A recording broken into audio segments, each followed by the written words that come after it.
Natural exercise home workout, একবারে natural, no editing, no action move, যে অসম্ভব ইত্যাদি ইত্যাদি, একবারে ন্যাচারাল।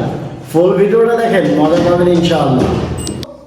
ফ্যাট বেল্ট, এই যে বেল্ট, এটার সব থেকে গুরুত্বপূর্ণ জিনিস হলো যে এটা আপনার বডিটাকে স্ট্রং রাখবে। দেখছেন এখন এটা কত স্ট্রং হয়ে গেল।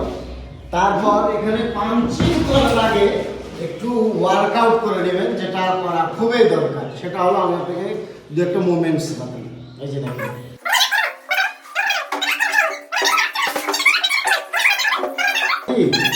আপনার হাতের যে কবজিটা আছে এটা আগে আপনাকে মানে ফ্রি করে নিতে হবে, যাতে আপনি কারণ পাঞ্চে শক্তি থাকা দরকার, বুঝছেন? হ্যাঁ, কম আছে, কম না। আপনি ইনজুরি না হলে এক্সারসাইজ করবেন। এক্সারসাইজ করার সময় যাতে ইনজুরি না হয়, বুঝছেন? এক্সারসাইজ করার আমার ইচ্ছা বেশি, খালি হাতে এক্সারসাইজ করলে অতটা মুড আসে। আর আপনার প্র্যাকটিস করার কারণে যে পাঞ্চগুলো আছে আপনি দেখে দেখে মারবেন, বাস দেখে দেখে আপনি পাঞ্চ করতে পারেন, যাকে পাঞ্চ করবেন, ঠিক আছে না? আপনি দেখে দেখে করতে পারেন। তো এটা হলো একটা সুবিধা। আর আমরা যখন সাধারণ মারামারি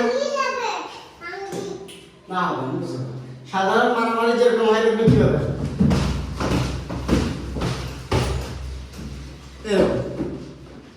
আর যখন দেখবেন বাইরের দেশে যখন দেখবেন কারোর যখন দেখবেন ঝগড়া বা মারামারি, ওরা দেখবেন সবসময় এরকম করে থাকে, কারণ ওদের টার্গেটে থাকে যে এইরকম কোনো প্লেসে ওরা মারবে, এরকম করে জানে ওরা দেখে বাস একটা ধাম করে দিল। আর আমাদের এখানে মারামারি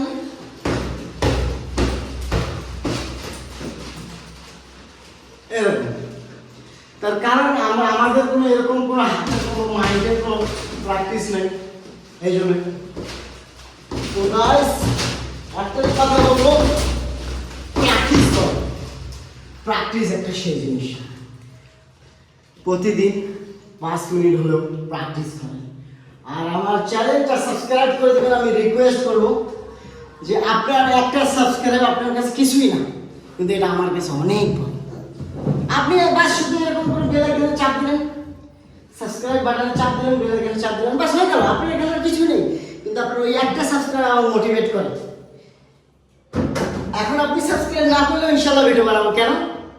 ইউটিউবে যখন আসছি খালি হাতে চলে যাবো ভিডিও বানাবো। তাই রিকোয়েস্ট করলাম একটা সাবস্ক্রাইব প্লিজ করে দিবেন, প্লিজ। তো বাস আমার কথা এটাই যে আপনি এক্সারসাইজ করেন, বুঝছেন? এক্সারসাইজের ফায়দা অনেক আছে। আপনার সেরকম সবাই মোটিভেট করবে আপনার এক্সারসাইজ। আর আমি জানি না কি বলবো, বাস এতটুকুই বলবো। লাইক